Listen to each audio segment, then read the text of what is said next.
for that smattering of applause. All right, so we're going to start with the productivity secrets of superachievers. But first off, how many people have read this book, Think and Grow Rich? Familiar with it? Okay, yeah. It was written by this guy, Napoleon Hill, and this is what it looked like actually at the time that he met this guy in 1908. He met Andrew Carnegie, who at the time was the wealthiest guy in the world by far. And after this meeting, he really took a liking to young Napoleon. And Andrew Carnegie was at a point in his life where he had achieved everything he really had set his mind to. Now he really wanted to give back and help others. And so he made a deal with young Napoleon. He said, I will fund an expedition if you will go around and meet with the greatest industrialists of our time. I'll open my little black book up and make the appointment.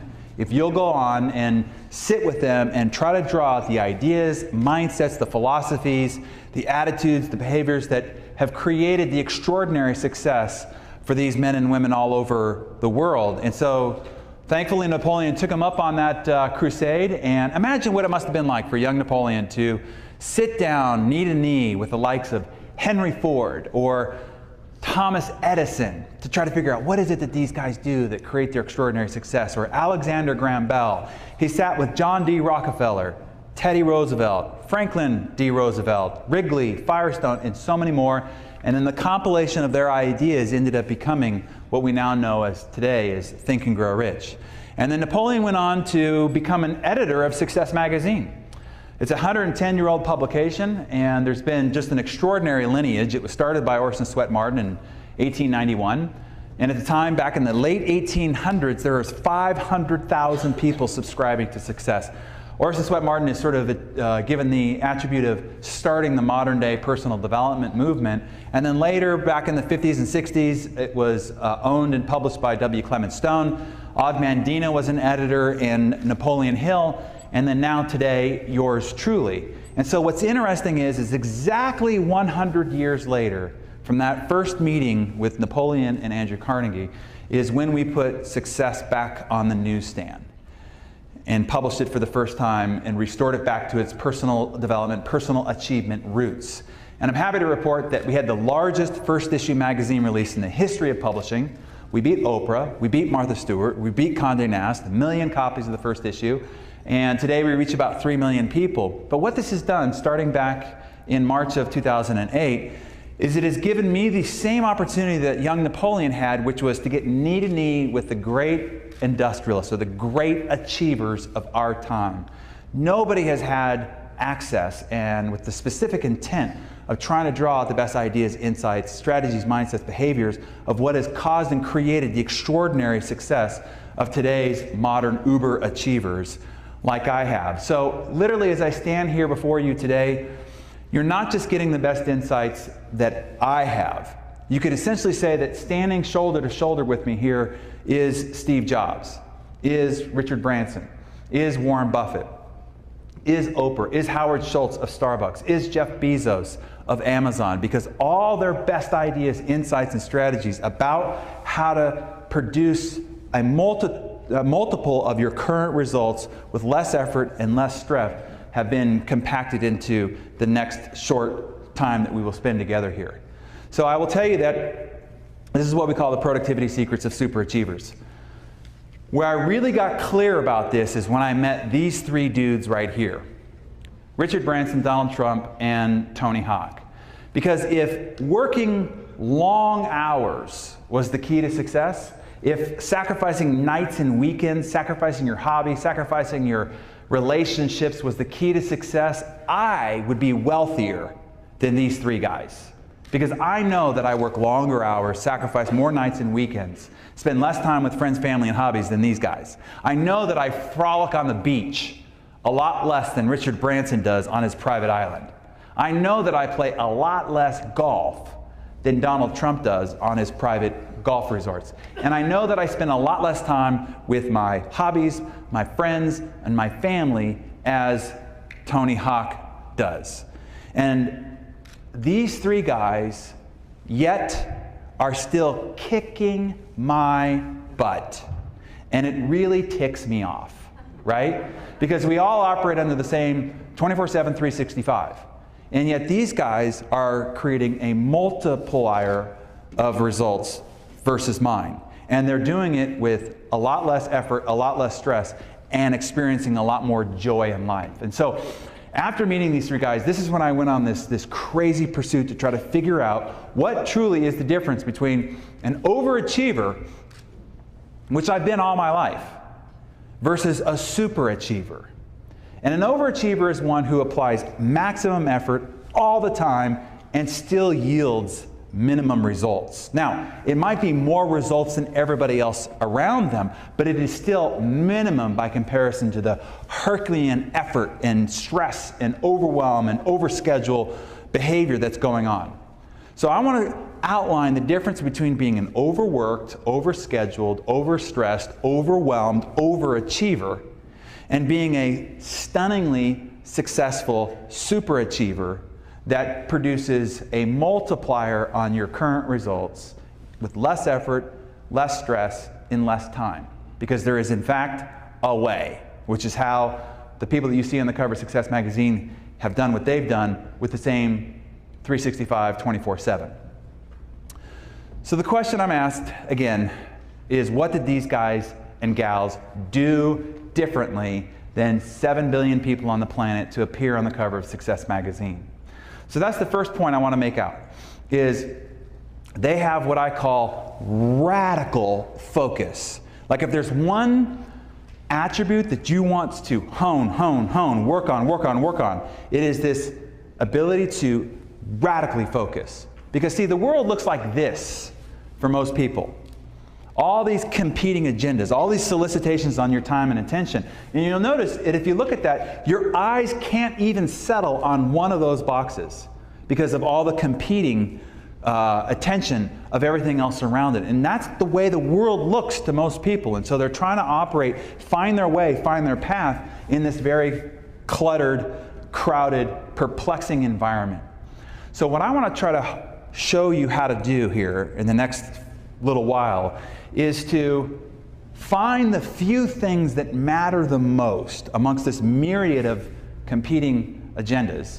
And then once you have found those few things, gray everything else out so that you can, with certainty, with clear path, walk directly towards the direction you want to go, whatever destination that might be, without distraction, without being derailed. And that is understanding how to have radical focus. So that's ultimately what we'll unpack at the end of this.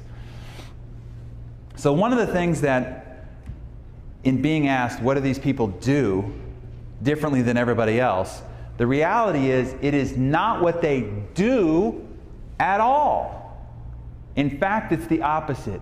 It's what they don't do that determines the difference between their results and everybody else around them. For instance, the reality is that saying yes is easy. It's easy. There's no restraint. There's no conflict. There's no tension created when you say yes. Yes, I have a minute.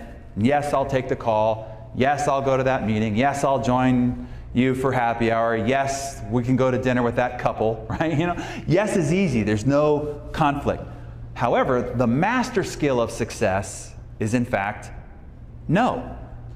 No is the master skill, but it takes courage. It takes clarity. It takes an understanding of what you are focused on so that you know when it doesn't show up, so that you do, in fact, hold your ground and say no. Now, I got really clear about that when I met this guy right here, Warren Buffett. So I finally get a chance to meet with the Oracle of Omaha. So I ask him what I think is the all-important question. You're worth $50 billion, considered one of the wisest investors in the history of humanity. If you were to boil down your key to success in one principle, what would it be? And I'm expecting to get like a financial economic lesson and so forth. This was his answer. This answer is worth $50 billion because it comes from the man who came from the same place we all came from, but this discipline accumulated that kind of wealth. He said, for every 100 great opportunities that are brought to me, I say no 99 times. That's what he attributes his great wealth and success to, is saying no 99 out of 100 times. And that's just not no, I won't buy your company, no, I won't invest in that. stock or that commodity or whatever. It's no on any solicitation on his time or his attention. No to interviews, no to meetings, no to calls, no to engagements, the rest of it. 99 out of 100 times. Isn't that interesting? Here's another great achiever of our modern era. Of course, you know, the great late Steve Jobs. So I'm with him backstage at an event where he's going to be speaking at, and I get some private time with him. So I ask him what I think is a great question, right? Of all the things that you and Apple have built, I mean, revolutionary, breakthrough products, what is the one you're most proud of?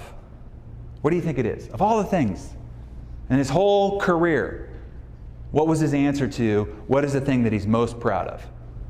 Well, let me give it to you. He said, I am as proud of what we don't do as I am of what we do. And he went on to say, deciding what not to do is as important as deciding what to do. It's true for companies, and it's true for people. Isn't that interesting? Now this is Mark Parker, the CEO of Nike. And when he first took over the chair of CEO of Nike, he had a conversation with Steve Jobs on the phone. And there was an interesting exchange about some advice that Steve ultimately gave Mark Parker. And I think there's some insight for us all. Let me play that interview. You mentioned last night when we were having dinner that when you first got the job as CEO, you got a call from Steve Jobs and he offered you some advice. Well, he didn't call to offer me advice, but we had worked together on a Nike-Apple collaboration called Nike Plus. So we took what Apple knows, what Nike knows, and brought a new technology to the market. Anyway, long story short, he said, hey, congratulations, it's great, you're going to do a great job. I said, well, do you have any advice? And he said, no, you're great. And then there was a pause, and he goes, well, I do have some advice. He goes, Nike makes some of the best product in the world. I mean, product that you lust after, absolutely beautiful, stunning product. But you also make a lot of crap. He said, just get rid of the crappy stuff and focus on the good stuff. And then I expected a little pause and a laugh, but there was a pause but no laugh at the end. Yeah. And he was absolutely right. And in fact, that's been one of my major focal points in terms of my priorities as a CEO and even as a designer when I was growing up at the company, is to edit. I mean, we have so many ideas. Nike is an idea factory. My priority as a CEO or as a designer or as a person operating in the world is to edit. So here's an important question. What crappy stuff do you need to stop doing so that you can focus on the good stuff? Because see, the reality is of getting more done, it's not about actually doing more. In fact, it's exactly the opposite.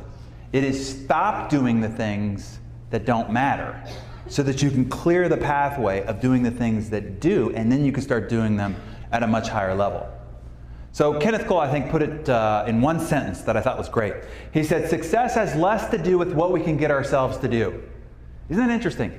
Here we are, we're trying to get ourselves to do things. And he says, success has less to do with what we can get ourselves to do, and more to do with keeping ourselves from doing what we shouldn't. Or as Peter Drucker said, there's nothing so useless as doing efficiently that which should not be done at all.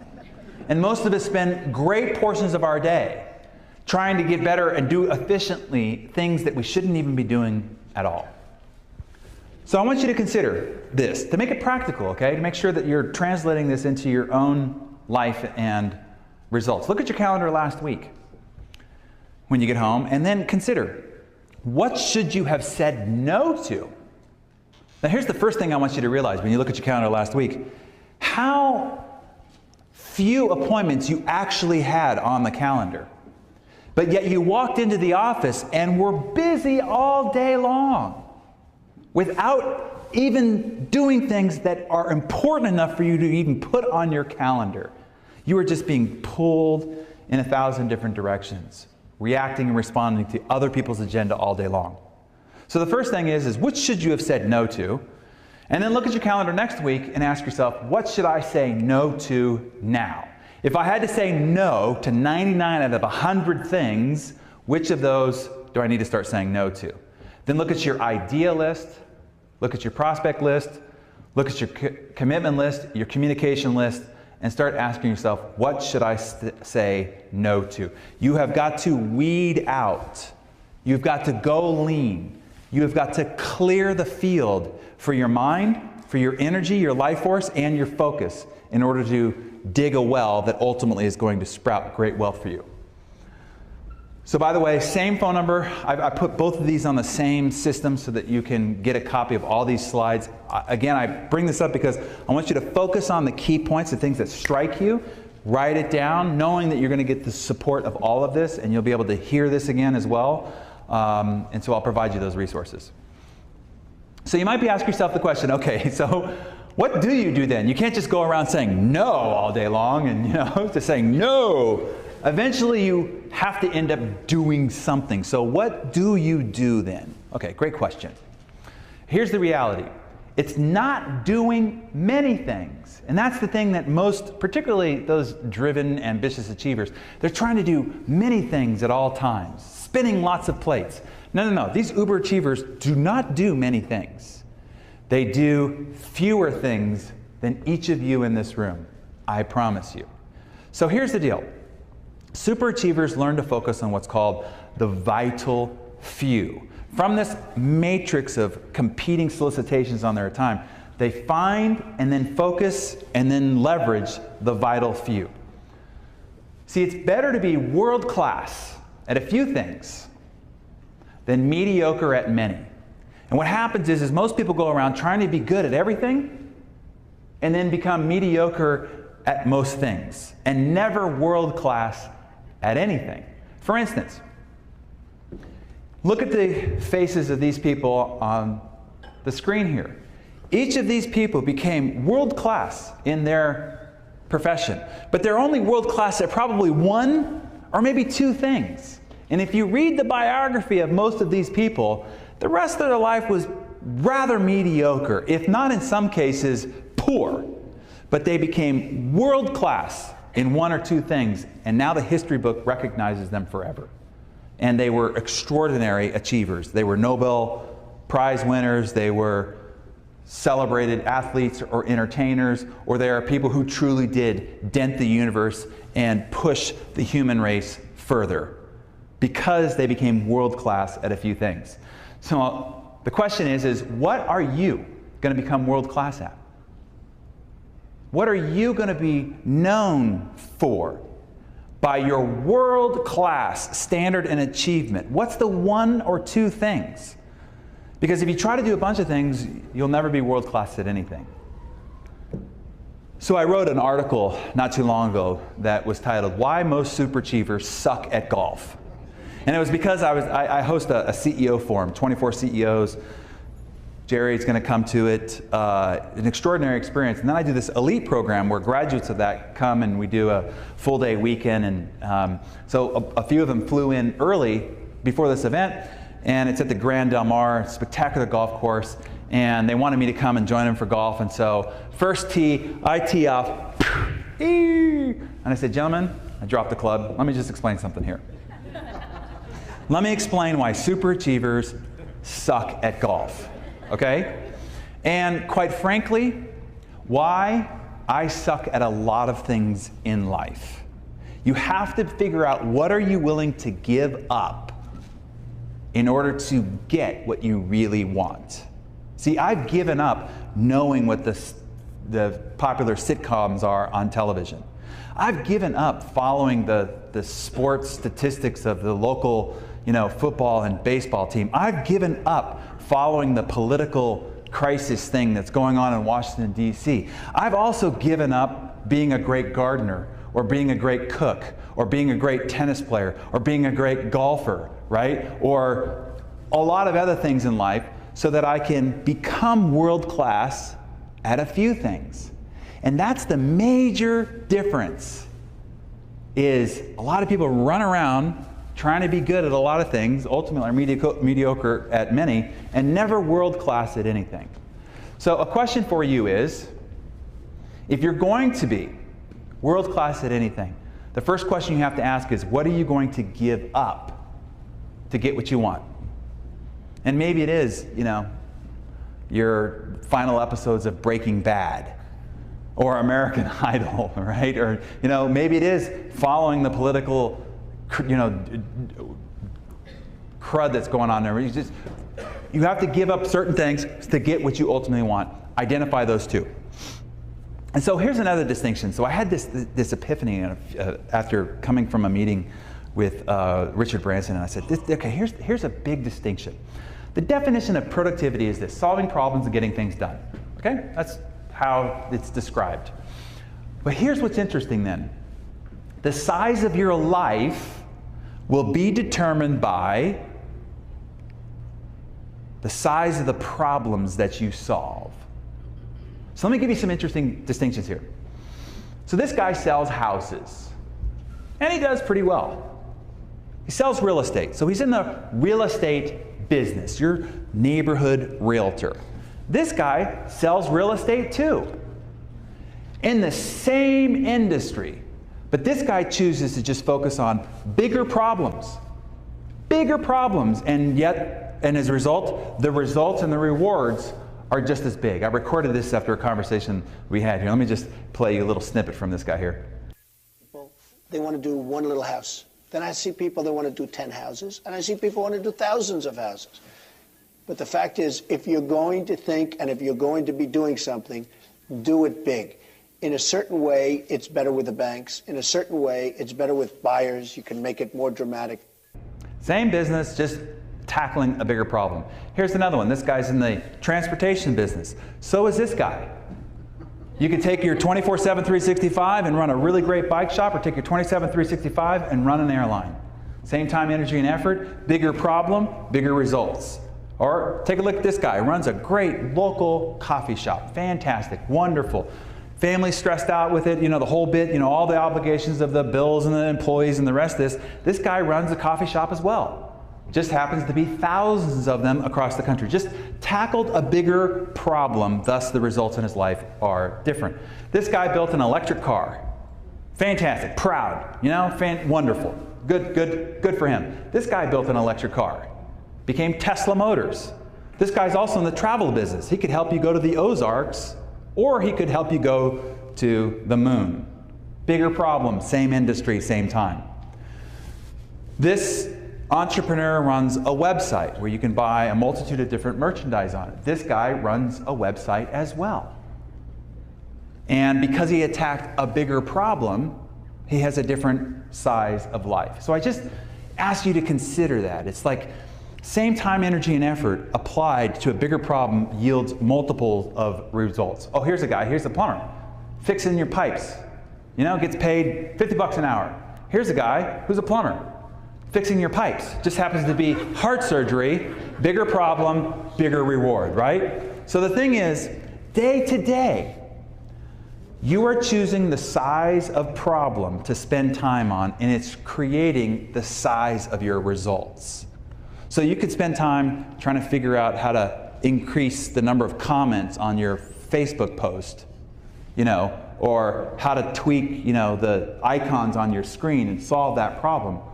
And your life results will equal the size of the problem that you are addressing each day. Or you could just solve a bigger problem, see a different result in your life. So I think it's a fascinating distinction. Same time, same energy. So what I want to do is to outline how to understand your vital signs of strategic productivity, so that you can find your radical focus, become world class, and then get a multiplier of results with less effort and less stress. So we're going to cover your vital few functions, your vital few priorities, your vital few metrics, and your vital few improvements. And this will end up essentially becoming your execution plan for achieving anything you've ever wanted. Here's how it works. Let's start with vital functions. There are not 5,000 things that you need to become great at in order to become the master of your industry. There appears to be, but there are not 5,000. All this comes down to about a half dozen. What's interesting is excellence in any endeavor always comes down to about a half dozen. So, you could take anything. Football comes down to about a half dozen fundamentals. Basketball, half dozen fundamentals. Golf, half dozen fundamentals. Marriage, parenting, leadership, sales, half dozen fundamentals.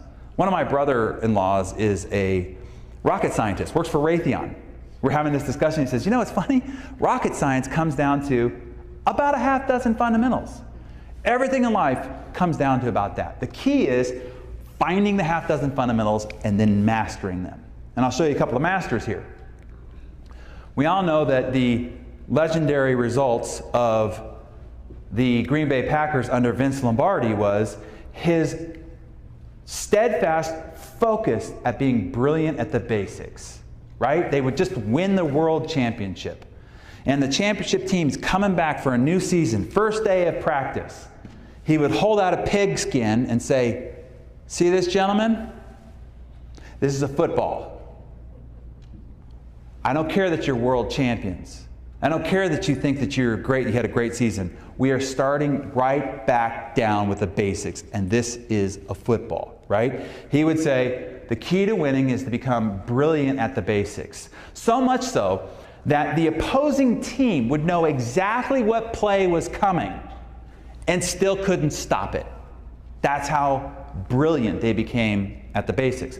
Another legendary coach, John Wooden, 10 NCAA championships in 12 years. A record that probably will never be broke ever again. I mean, extraordinary achievement as a coach. So they would just win the NCAA championship, first day of practice of a new year. He would have an hour-and-a-half seminar on how to put on your socks and tie your shoes. Then you'd take them off and you'd unwrinkle it, and then he'd show you how to put them on over your toes, and then get it up to your ankle, and then put the rest of it on, and then pull it up, and then smooth it out, put it on, make sure that the laces, aren't twisted. And they would do that on and off for an hour and a half. To make 2 points. Number one is, I don't care that you think you're NCAA champions. We are going right back down to the basics. And the basics start with when you put your socks and shoes on. And the other point he would make is, look, I don't care how talented you are. You're out there on the court and you get a blister, you will get beat. Comes right back down to the basics. So this is Dr. Oz, an amazing guy. I mean, truly amazing. So now this dude has a 5-day, 1-hour Emmy Award-winning TV show on every week. He still performs over 200 open heart surgeries a year. He has a whole series of best-selling books. He's on the cover of every magazine known to man. He's got 2 thriving foundations that he pours a lot of time and love into. And so when I meet with him, I say, Mehmet, how are you doing all this? I got a fraction of what you've got going on, and I'm just overwhelmed with it. How do you do this? And he says, look, it all comes down to finding your vital few functions. He says, take open heart surgery. I mean, there's thousands of little things that have to happen. He says, but I don't like clean the room or clean the utensils or even open up the body cavity. He says, there are dozens and dozens of procedures that take place before I even enter the room. And then at the time that I enter, there are 2 or 3 functions that I have to perform. And these functions make all the difference in the world. And I have to be prepared and ready to be world class at those few functions. I perform those functions and then I leave. He said, it's just like a TV show.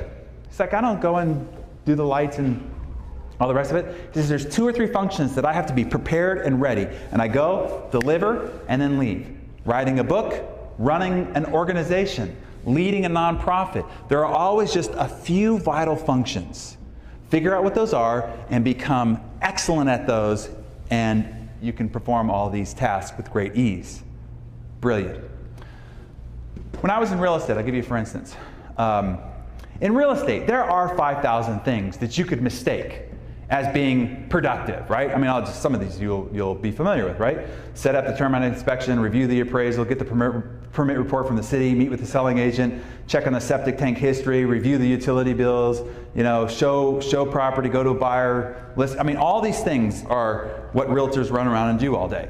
But I figured out very early that there are only really 3 things that only I can do that I can't delegate to anybody else. Because when I do them, we move the needle, we make money. This is where the talent is needed. And that was pitching a listing, negotiating a contract, and prospecting. Those are my 3 vital functions. So I became so focused on trying to isolate my time to just doing these 3 things that I actually bought a stopwatch and I hung it around my neck. And I tracked the amount of time that I was doing any one of these 3 functions. So the first time I did this, I wanted to set the bar really high. And so, I mean, I just put in like a crushing day, like 14, 16 hours. And I wouldn't let myself look at the watch all day long. So I would walk up a driveway, knock, knock, knock, door opens, turn it on, talk, talk, talk, talk, door closes, turn it off, down the driveway, up the next driveway, knock, knock, knock, open, on, close, off. Go home, prospect, ring, ring, ring, phone answers, on, talk, talk, talk, phone down, off. And so like a savage that day. And so I was excited at the end of the day to find out how much time I had clocked on the stopwatch. Guess how much time? 3 hours? 2 hours? 1 hour? 19 minutes and 54 seconds. If you'd asked anybody in my office whether I was productive all day, they'd be like, oh yeah, that guy's crazy. He works like a savage. But I'd only spent 19 minutes and 54 seconds doing anything that mattered. Trust me, if you figure out what your vital few functions are, and then you track the amount of time that you're actually spending doing any one of those vital functions, you will be shocked how little time you're actually doing anything that matters. So I became just like obsessed of like, okay, I gotta get this number up. So from 20 minutes to 40 minutes seemed like a Herculean effort. The first time I got it up over an hour, I threw an office-wide party. 2 hours. I think I got it up to 4 hours in my 4-year real estate career, maybe a dozen times, which meant that in 4 years, I worked a half day a dozen times. And that's essentially how it ends up working out. I encourage you, just try it. Just track, seriously, time the amount of time you're doing anything that truly matters, and then go about increasing that number, and you'll be shocked about how much you can get done and how little amount of time. So how do you only do the vital few? Because you're probably thinking, well, you know, all these other things do have to get done, so how can you just isolate your time to doing those vital few? Hey, that's a great question. Let me answer. First thing you need to do is get clear about your value, how much your time is worth. Because with this new perspective, I think you will treat your time differently as well. So it works out as simple as this. Take the income goal you've got and divide it by 2,000. Those are the number of hours that we spend on average working in a year. So it looks like this. If you want to make $100,000 a year, your time is worth $50 an hour. You have to produce $50 in value every hour to make $100,000 a year. If your goal is $250,000 an hour, your time has to be worth $125 an hour. See, you go down a rabbit hole of 20 minutes watching YouTube videos or commenting on Facebook during the middle of the day. You literally have to take two $20 bills out of your wallet and light them on fire. You have just lost that amount of time. It's kind of like this. Imagine on January 1st, you woke up and there's $250,000 deposited into your bank account. And you can keep it if every hour that you work, you do $125 an hour work. And any hour that you don't, take a little extra long lunch, come to the office a little late, get stuck in a hallway conversation, go to a meaningless or useless meeting, that has to come right up off the top, off the top, off the top. So what happens is people get to the end of the year and they go, ha, 80,000. I set a goal for 250,000. Work like a dog all year long, and I end up with 80,000. How did that happen? Every hour that you did do $125 an hour work came up off the top until it dwindled down to 80 grand. It's as simple as that. It's not that difficult of an equation. But what people don't realize is that your time costs you money. It is actual money. If you want to make $1 million a year, your time has to be $500 an hour. I get people coming up to me all the time. It's like, I just need 10 minutes of your time. And I say, great, send me $500. Because that's exactly what my time cost me. And if I don't get $500 of value in that 10 minutes, it costs me the achievement of my goal. See, when you understand, you have that clarity, you go, okay, I need to stop doing what it is that I'm doing right now because it is not going to yield me the hourly rate that I need to accomplish the goal that I have set. And here's the deal. A lot of you are self-employed in your own businesses, and the reason why you are is because you didn't want to have a boss. You didn't want to have anybody telling you what to do. But here's the reality. You have a boss, just a really crappy one. One that's letting you get away with murder, letting you be lazy, letting you be unaccountable, letting you burn time, and all the rest of this. And so the first thing you might need to do is start bossing yourself around a little bit more.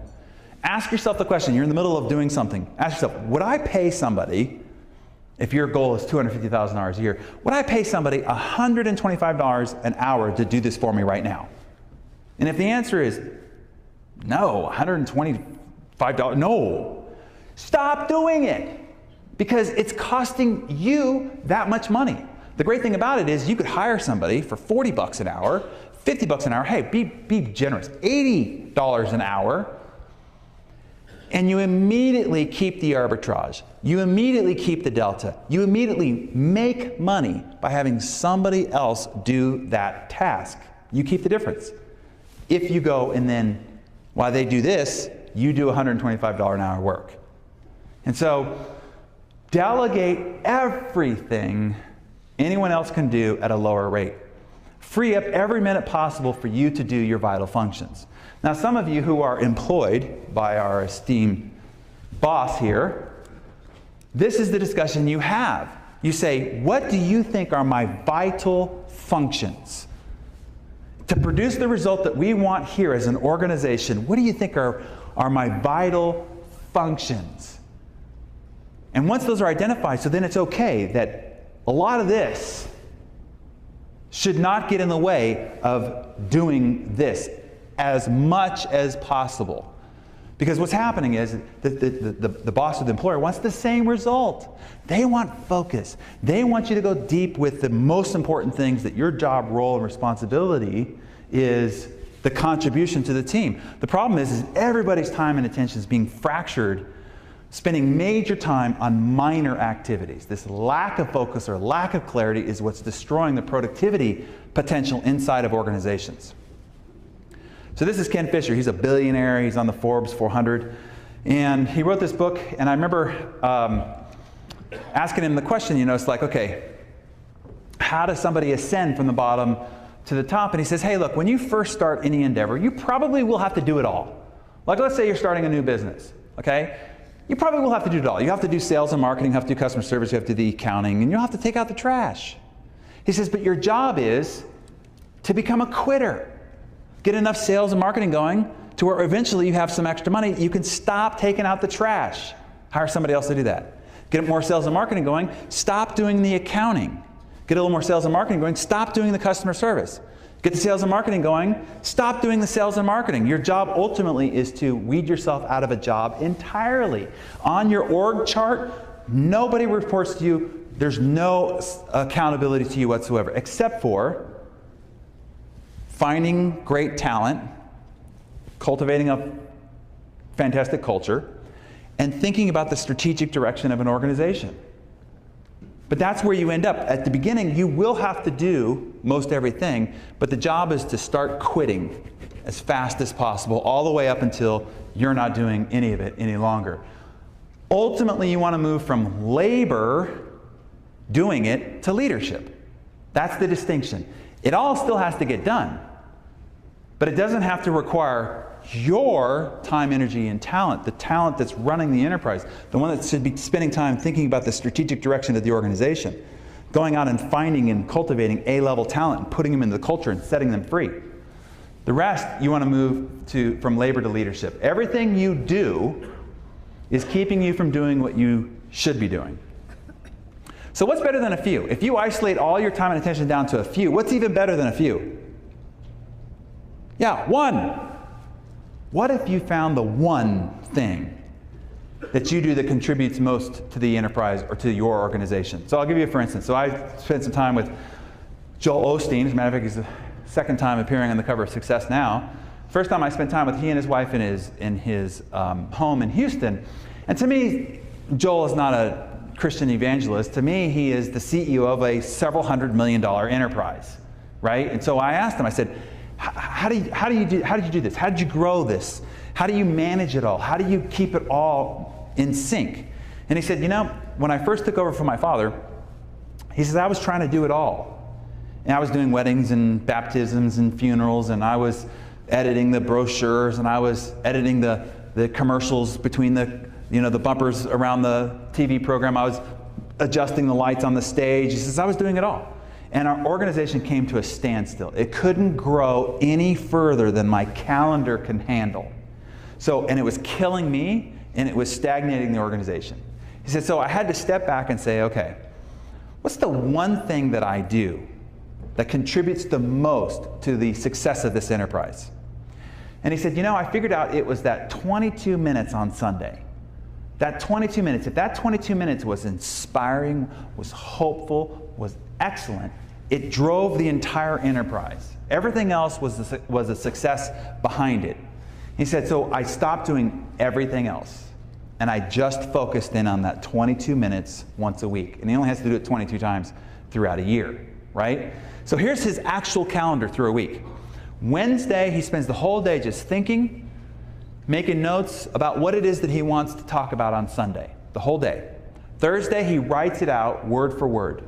Friday, he spends the whole day doing nothing but memorizing it, drilling and memorizing it. The whole day. No interruptions, no distractions, no calls, no meetings, the whole day. Saturday, he delivers it twice with the cameras off to his internal congregation. And then Sunday, lights, action, camera, bam. And he's magic. I mean, it's like, I call him the best keynote speaker of our modern era, because the guy's got to do 22 brand new keynotes a year. And he does it without notes, and it's hopeful, and it's inspiring, and stories, and analogies, and the rest of it. Because he figured out his one thing. And as a result of it, he could be extraordinary at that one thing. He takes Monday off, and then Tuesday he does his leadership, where he meets with his team, takes a look at his vital metrics, does any press. I've interviewed him twice now, and it always had to be on Tuesday, because that was the day he did anything else except for work on his Sunday sermon. Think of the power of that. Now let me give you another. So here's the goal. To do fewer things more often and get better at them. Now here's the deal. You're going to look at that and go, yeah, okay, it's cool.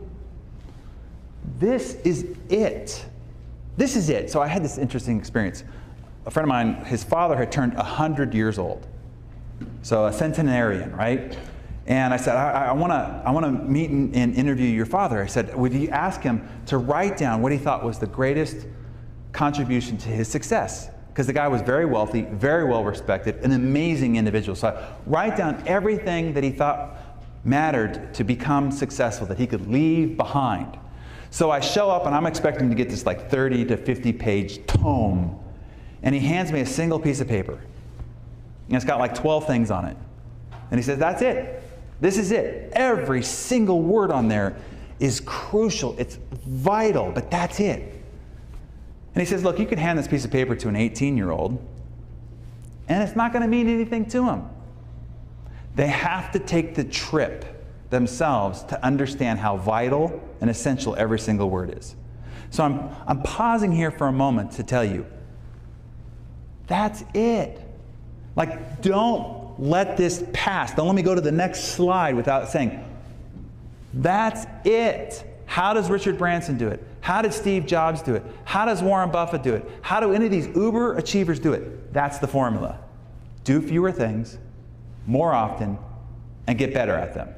So hopefully the amplification at this point said, okay, I don't know entirely whether this is all the mystery solved, but I'm just going to believe you. I'm just going to take heed and focus on these three things, because really that's it. All right. Vital few priorities. Let's go to priorities now, okay? We know where our vital functions are. We become world-class in them, do a few of them, and become better at them. Vital few priorities. So here's what it's like.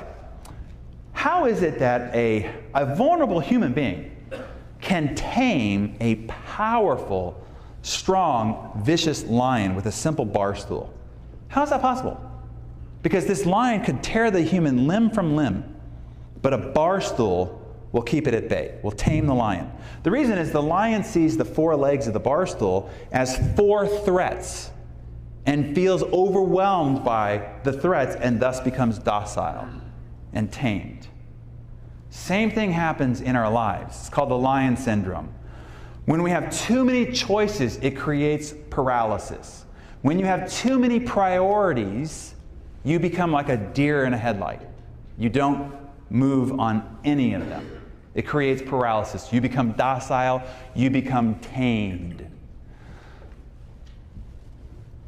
Here's an uber achiever of our society, Richard Branson. We had him on the cover of Success, and then we had a client ask, hey, we want to hire Richard Branson to speak at our conference. Now that you have this relationship with him, would you please call him and ask him? We'll pay him $100 grand to speak at our conference for an hour. Well, we don't like using our relationships like that, but this client was responsible for about 60,000 subscriptions to Success. So a really important client, which says, okay, this one time, but please don't ask us to do this again. So we called Richard Branson's office and said, hey, this company wants to hire you to speak. You're going to pay $100,000 for an hour. Sir Richard flatly declined. So we tell him that. He said no. He says, well, tell him we'll pay him $250,000. Please call him back. Ah, God. So call him back. $250,000 for an hour. Sir Richard declines. Now this is becoming kind of an ego issue for him, right? So they go, okay, $500,000. We're going to send a private plane. We're going to pick him up. We're going to take him to our conference facility. As soon as his foot hits the pavement, we'll have him back on the plane in under an hour, pay him $500,000. Call Richard, flatly declines. And then they said, just give us a number. Just give us a number, whatever it takes. Just tell us the number. Call Richard's office back, and the answer was this. Richard is focused on 3 strategic priorities right now, and he will only allow us to allocate his calendar to something that significantly contributes to the achievement of one of those 3 strategic priorities, and speaking for a fee at any price is not one of them. I thought, wow, that's focus. So I remember telling a friend of mine this, yeah, Richard Branson just turned down $500,000 to speak at somebody's company for an hour, and he's like, of course, you know, he's worth $4 billion, of course he can turn down $500,000. I could never turn down $500,000. And then I thought, yeah, that's why you're not Richard Branson. Because he started out just like the rest of us. Middle-class family, dyslexia student, rag magazine that failed.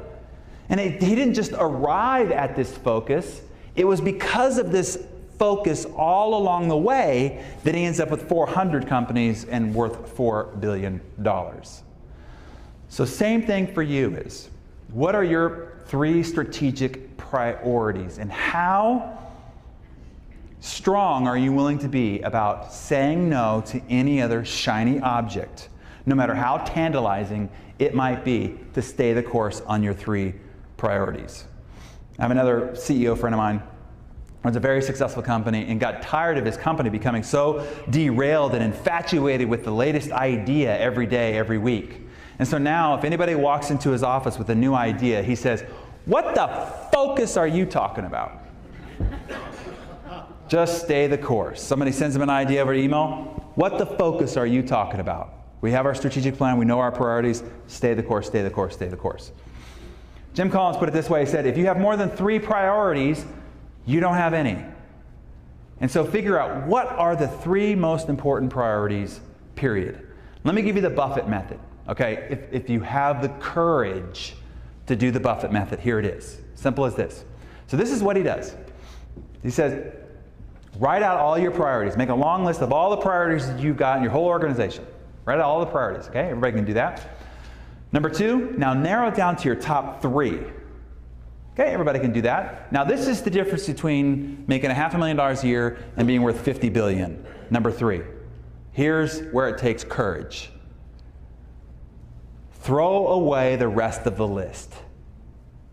Don't just keep them over here on the side. Well, if I get to those, oh, those are still attractive. Those are still really good ideas. We can just do a little bit of time. You know, a little extra spare. Well, you know, well, maybe 4. I mean, let's do 4, 5 maybe, right? No, find the 3, throw away the rest of the list. That's when it takes courage to stay the course.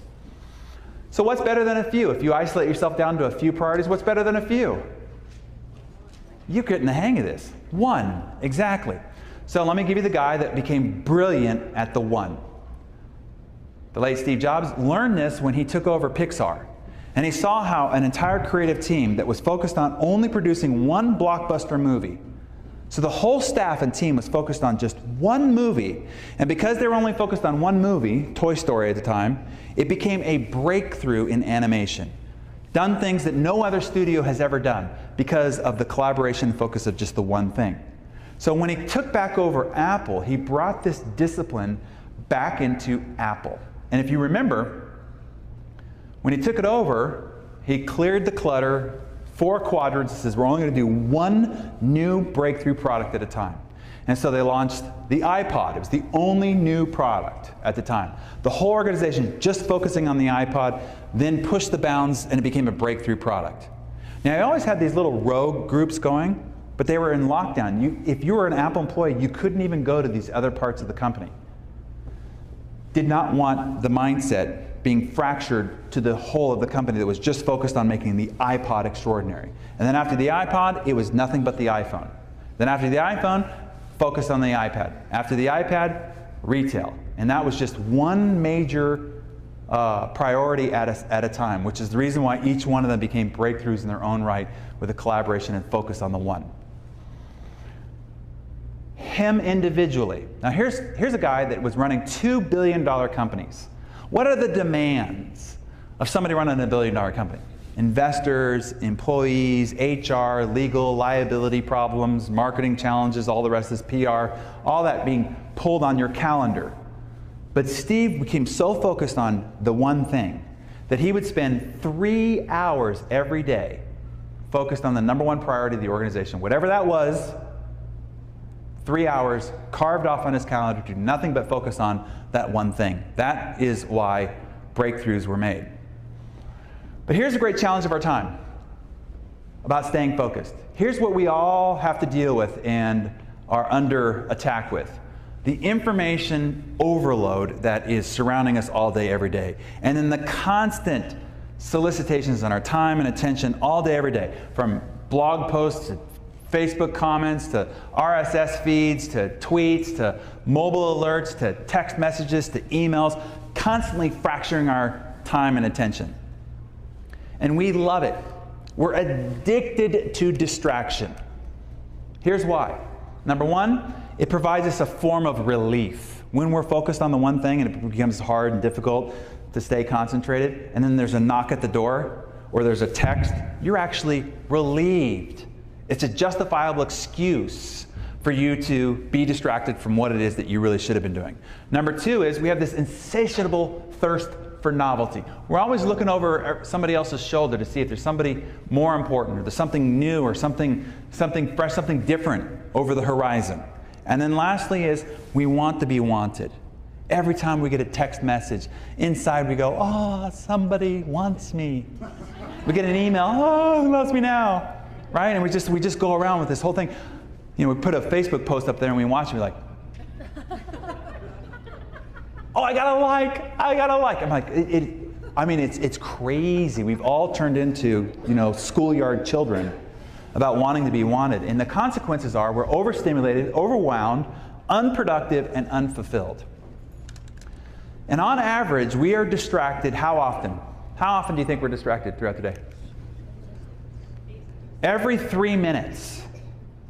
And it takes 11 minutes to regain concentration.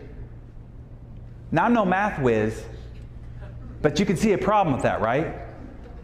If it takes 11 minutes to regain concentration and you're distracted every 3, you can see how most of us are never actually concentrating. We never enter a state of focus. What it's like is REM sleep. So you know that it's not the amount of time you spend in bed that determines the quality of your sleep, it's the amount of time that you spend in REM. I mean, ask a new mother. They could be in bed, in and out of bed for 10 hours. But if they keep getting woken up by a crying baby, they'll wake up exhausted, right? A barking dog throughout the night, a branch beating at the side of your house that constantly pulls you from REM sleep. It's not the amount of time you spend in bed, it's the amount of time that you spend in REM. It's not the amount of time you spend at the office, it's the amount of time you spend in focus. So you could spend a lot less time in bed and wake up refreshed. You could spend a lot less time at the office and be supremely productive. Because it's not the time, it's the amount of time in REM or in focus or in concentration. You want to move from reacting, and what happens all day throughout the day is that you're just reacting to everybody else's agenda. Reacting to an email, reacting to a text, reacting to a knock at the door, reacting. That's why you walk into the office with nothing on your calendar and get strung out all day long, because you're doing nothing but reacting to everybody else's agenda. So you want to move from reacting to creating. What are you trying to create? What are your priorities? Where's your focus? And then shield yourself from everybody else's agenda so that you can create instead of react. And here's another major vortex in people's lives throughout the workday and throughout their personal life as well. 28% of productive focus is wasted on multitasking. First thing you need to know is there's no such thing as multitasking. You actually cognitively cannot multitask. All you do is switch. You can't run two cognitive processes at the same time. You actually cannot be on a conference call and read email at the same time. All you are doing is going between them. So you're reading your email, not listening to the call. Then all of a sudden you hear someone on the call, you're listening to the call, not reading email. And then you're switching back and forth. So you're not multitasking, you're doing what's called switching. And here's the deal. Switching makes you dumber than being stoned, according to CNN. When you are stoned, your IQ goes down by 5 points. When you're switching between two tasks, your IQ goes down by 10. So most people are walking through their day totally baked out of their head and wondering why they're getting low yield results that are ineffective and inefficient. And when a muscle goes unused, like concentration and focus, it creates atrophy. Just like if you ever broken your arm and it had to be in a sling for a month or two, and then all of a sudden you took the sling off and your arm was all skinny. Because what you don't use, you lose. Same thing with concentration and attention. And most people have actually lost the ability to concentrate and be focused. Curious, the first stage of change is acknowledgement. If you were to say which of these forms of distraction are the most, you're probably subject to all of these, but are the most distracting for you. Email, phone calls, news updates, office drop-ins, or self-induced multitasking. How many people would say email? Okay, yes, me, that's mine. Phone calls or texts? Okay, a few of you. News updates. We have any politicos in here? How about office drop-ins? Okay, self-induced multitasking. Yeah, it was funny. That's always the #1 answer. And what's interesting in this very distracting world that we live in, the #1 answer is the one that you're actually doing to yourself. I mean, you can't even blame the knock at the door or the emails or the texts or the RSS feeds. You're doing it to yourself.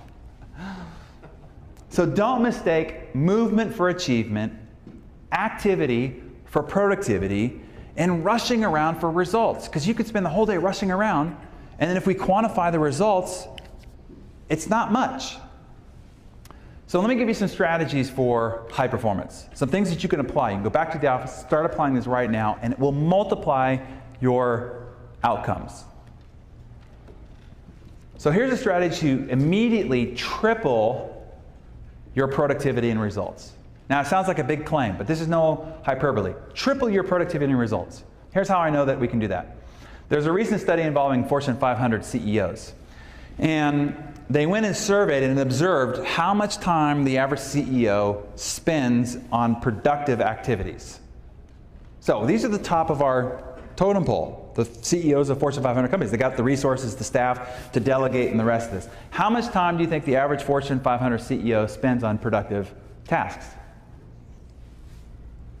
Any guesses? 1 hour. 90 minutes. 90 minutes. They might put 10, 12 hours at the office, but 90 minutes. Now, when Jack Welch heard this, he said, nah, I doubt it's that much. They did the survey and observation again 2 years later, and this was 2 years ago now. And the new number was 28 minutes. And these CEOs also were observed spending more time, actual time at the office, but spending less time on anything productive. Isn't that interesting? Focus is a skill, every bit of foundation of success as reading and writing. If you can learn to control your attention, you can finally control your life. And it develops like a muscle. You have to put it under intense pressure and stress, and then rest and recover. Intense stress, rest and recover. And that's how you rebuild the muscle of concentration. So let me give you the sprint and recover method. Okay, this is what are called productivity intervals. If you want to study the elite performers in our society, the ones that go on to become Olympic athletes or violin virtuosos or concert pianists, this is their strategy. Productivity intervals. So let me show you this. So first off is sprint. This is concentrated focus, undisturbed concentrated focus, sprint. So here's how you do this. You create what are called 90-minute jam sessions. For 90 minutes, isolated, focused attention. First thing you have to do is create a bubble of silence so that you are undistracted for 90 minutes. That means you have to turn off your cell phone, turn off your computer, put a sign at the door. In a jam session, do not disturb, will reappear at this particular time. Everything that can distract you has to be silenced, because even just pulling you out for a moment will break your REM sleep, break your productive REM. And it'll take 11 minutes to get back in. It can destroy the output. So you have to create, number one, a bubble of silence. Number two is have a countdown clock. I bought this little doohickey at Amazon, like 10, 15 bucks.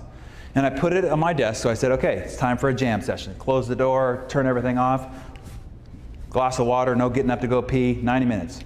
Then I take this little clock and I put it on. Now the first time you do this, this is what your experience will be like. You'll put it on, you're like, okay, this is the project I've been wanting to get to, great.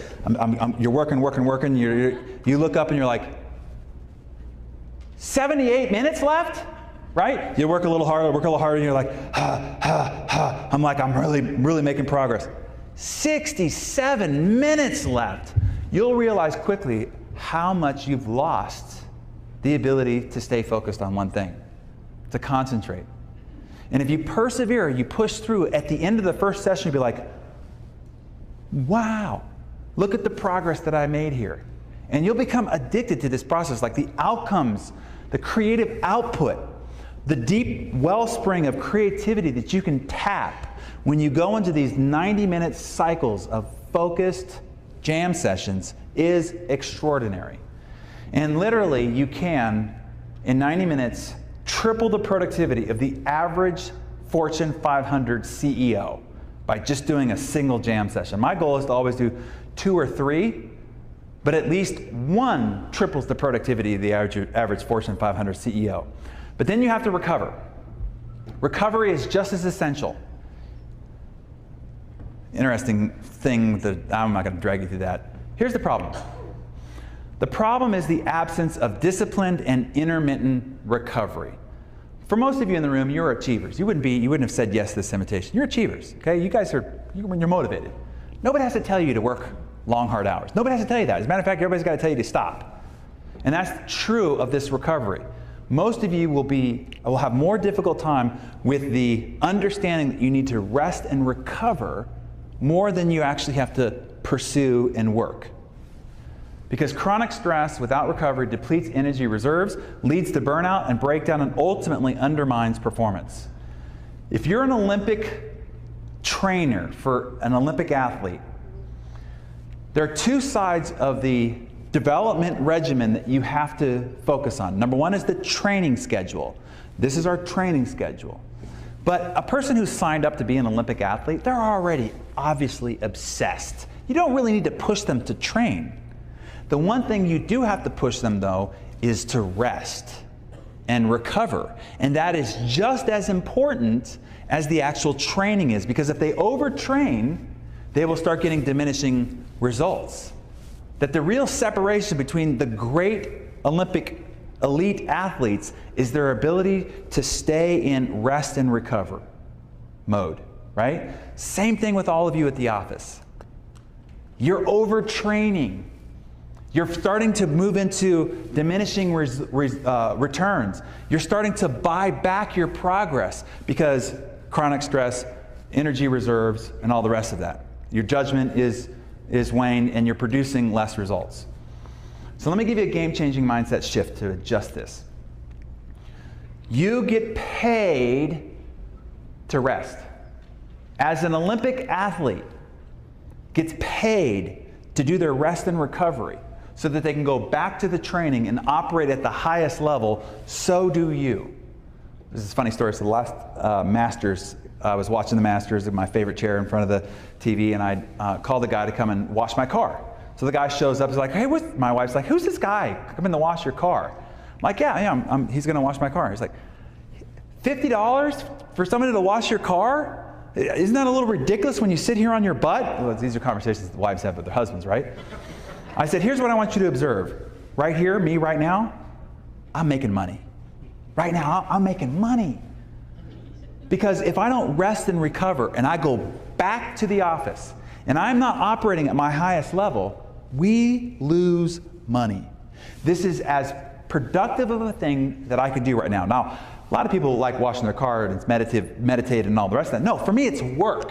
It would still be stressing out all my adrenals, right? So it's cheaper, way cheaper for me to spend $50 to have somebody for an hour and a half wash my car while I sit here and rest and recover in front of the Masters. Now, as funny as that sounds, it's absolutely true. But because of our culture, we have this addictive thing we have to be doing all the time. And if we're not, we're guilty. And you're overtraining, you're overtaxing, and you're getting diminishing results. You want to make ultimately success a routine. We talked about it as something just like brushing your teeth that you do automatically without having to think about it. And you ultimately encode success. Practice becomes permanent, both good and bad practice. As John Maxwell says, ultimately the secret of your success is found in your daily routine. We talked about those habits in the last session. So let me just show you a way in which to implement this. So make it practical. I find that if I can kind of reveal some of the things that I do, maybe it'll give you an idea or at least some context for how to do this for yourself. So there's really only two parts of your day that you have full control over. I mean, let's be honest, right? I mean, what's the old adage? What's the best way to make God laugh? Tell him your plans, right? Exactly. So there's only two parts of the day that you really can control your day. When you just get out of bed and just before you go to bed. And we know that everything in the middle of those 2 points is absolute mayhem, crazy making, right? You can plan and you can chunk and you can isolate and all the rest of that, but for the most part, stuff's going to happen. But those two parts of the day you can control. So this is where you want to embed the most important routines or habits or rituals that are going to take you in the direction you want to go. So I'm just going to give you mine real quick.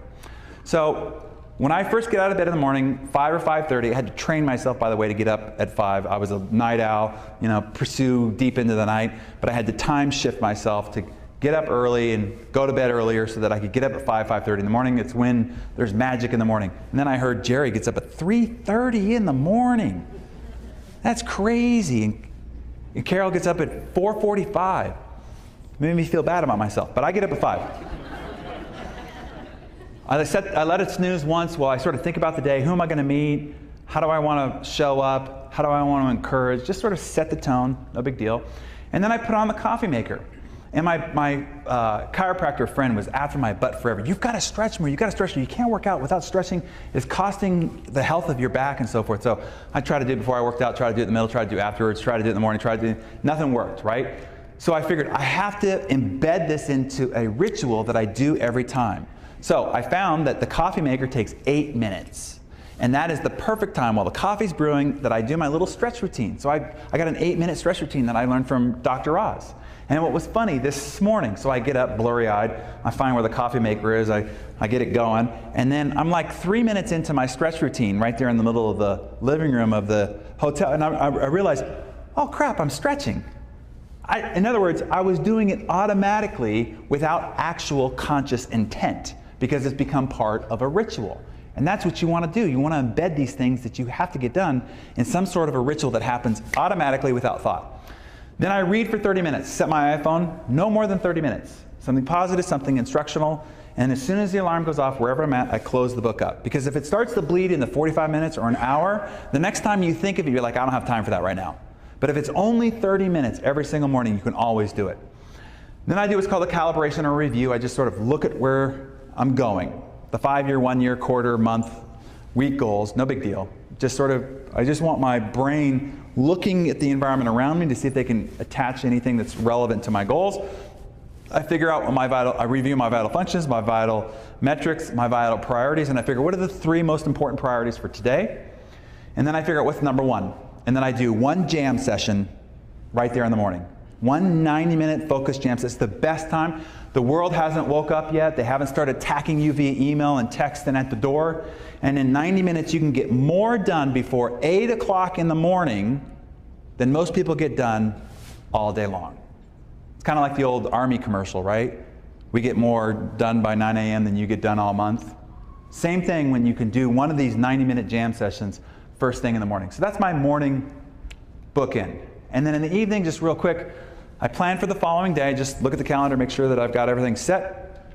What are the MVPs? What's the number 1? What's the chunk? I work out in the evenings. I've tried to do it in the mornings. Doesn't work for my biorhythm. I work it in the evenings. Then I do what's called a sprint prep, like this suit. First thing I did when I got here last night is I threw this in the shower and let things steam. Probably great for the environment, but it's great for steaming your clothes. And then I ironed it so that this morning I could just get up and bang. I don't have to think about anything, right? So I pack or I iron or I prepare meals so that I can just take it on the go in the morning. I get my briefcase ready, get my car ready, and so all I have to do is get up and just go. So I do that the night before.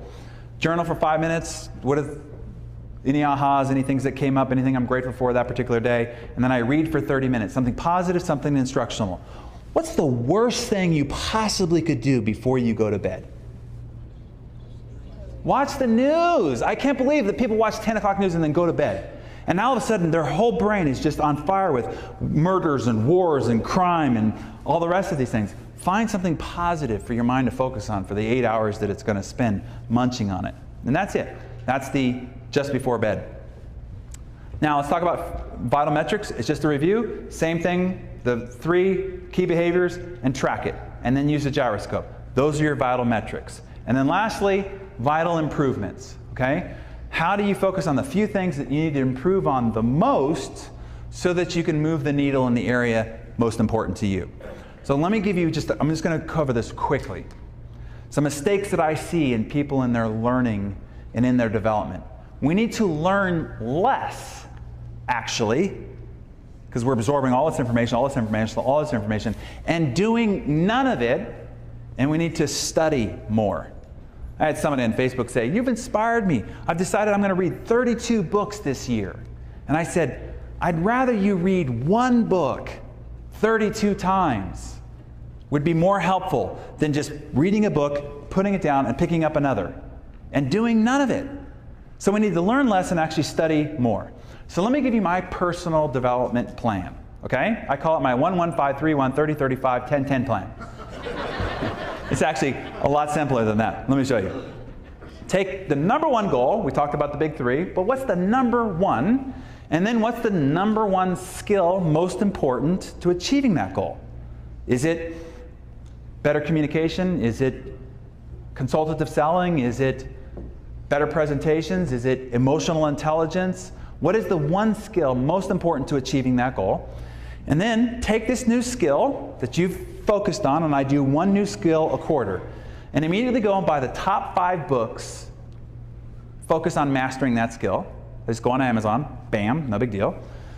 The top CD or DVD programs focused on that skill. You can find a lot of stuff at success.com. And then one seminar focused on that key skill. Okay, that's all I do.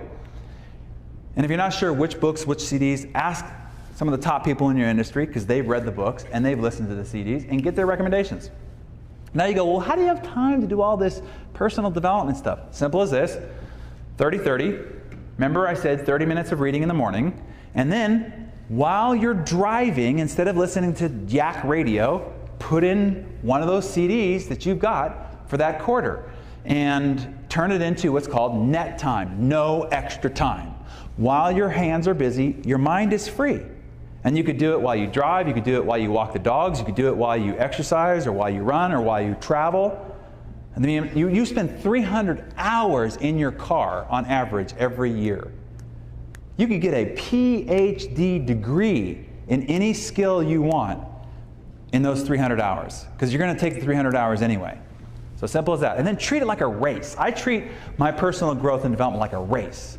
So it's like when everybody else is listening to music, I'm nourishing my mind, right? When everybody else is traveling and, and doing the rest of this, I'm feeding my mind. When everybody else is walking their dogs, and I'm feeding my mind, right? So just treat it like a race. I mean, nourish your mind in as much that can point out what's right, what's possible, what's abundant, and what you're capable of, because it will point your life in that direction.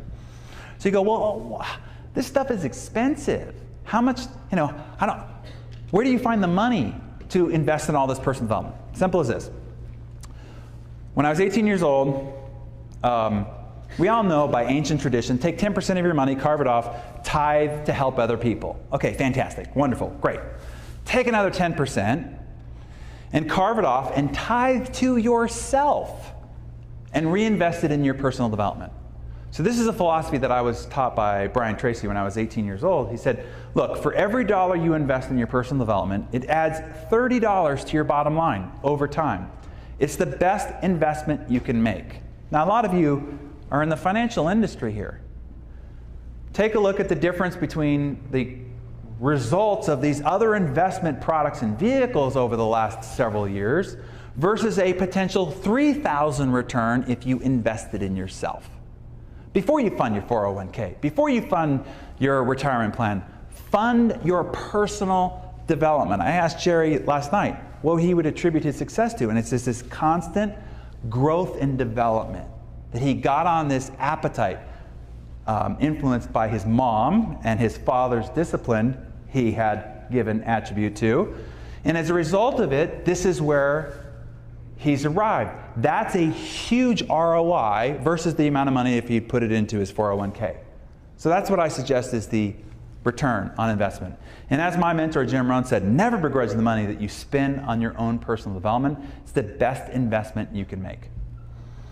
And then lastly, I just always like to boil it down to one. Just pick one skill. If all you do after all we've talked about today is figure out one skill you're going to focus on improving and growing and mastering, just pick one and then attack it with everything you've got, with a vengeance. Just attack the development of that skill. Buy the 5 books, 3 CDs, 1 seminar, and then just attack it, and your life will be different as a result. So on the text that you get back, I will give you a worksheet that takes everything we've done and allows you to walk yourself through it so that you can focus your attention on what you need to stop doing, what you can do, and then answering some of these key questions that we've talked about here. The last principle that I want to give you is this, because this one was worth so much money to me. You've been gracious to invite me in. I want to pass this one on to you, okay? And I learned it when I first got into real estate, how to really, really, really crush it. So I went to a seminar. There's a theme here, it seems. And I got a chance to take the seminar leader out to lunch, because I was the only one apparently who asked them to. So we go to lunch. And I'm 20 years of age, just getting into the real estate business. And I said, okay, man, just what do I got to do? What do I have to do to be successful in real estate? Just tell me what to do. I'll do anything. And he's like, all right, anything? I said, yeah, just what's the most important thing for me to do? He says, go fail. He says, yeah, go fail a lot and go fail big and go fail fast. I'm like, wait a minute, dude. I thought the whole idea of success was avoiding failure. He said, no, it's exactly the opposite. You have it all wrong. And then he gave me this quote from Thomas Watson, who said, the key to success is massive failure. Now, don't just hear that as some trite motivational quip. Consider that for a second. Let that marinate on your brain. The key to success is massive failure. Now, the look on my face was like the look on a lot of your faces. So he went on and explained. And he wrote out this little analogy for me. He said, look, Life is like a pendulum. And on one side of the pendulum is pain, rejection, sadness, and failure. And on the other side of the pendulum is joy, love, happiness, and success. If you just stand still, you won't experience any pain, rejection, sadness, or failure. But you won't experience any joy, love, happiness, or success either. And he says you can't live under a bridge. Eventually you've got to mill about.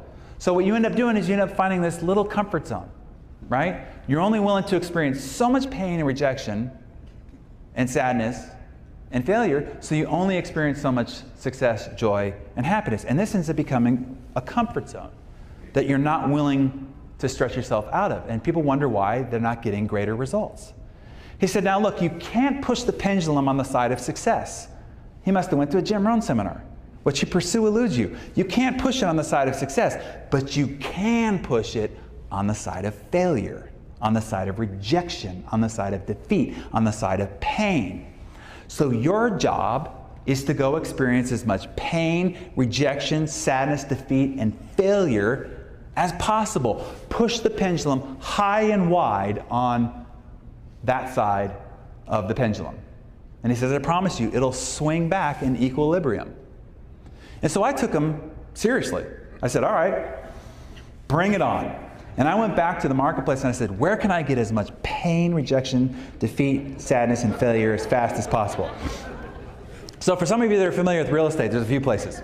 One are expired listings, right? These are people who had their house on the market with another agent. It didn't sell. It comes up on the multiple listing service, and by 6 o'clock in the morning, like 30 agents call them. After about the 10th or the 15th one, they are aggravated, they are mad, they are upset, they are ticked off. Lots of pain and rejection and sadness to be had calling on those people. When I was done with them, then I would go to the death trap of all realtors. I would call on for sale by owners.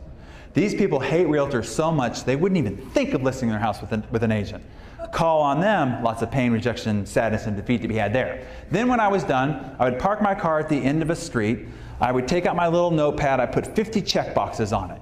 And then I would just go in a white shirt and a tie, door to door. People love that, right? Knock on the door, knock, knock, knock. Do you plan on buying or selling a house in the next 6 months? Slam, cursing at the door, dogs chasing you down the street, kids throwing rocks at you from across the street, rain. I would not allow myself to get back in the car until I had 50 check boxes on that notepad. So when somebody slammed the door, when somebody said no, when somebody rejected me, how did I feel? Delighted. Yeah, I'm one checkbox closer to being done, right? Then I would go home and it was called 5 to 9 is money time. Why 5 to 9? Because that's the window in which people are eating, so you can catch them at home. Call people on the phone during that time. Lots of pain, rejection, sadness, and defeat to be had there. I push the pendulum wide on the side of pain, failure, rejection.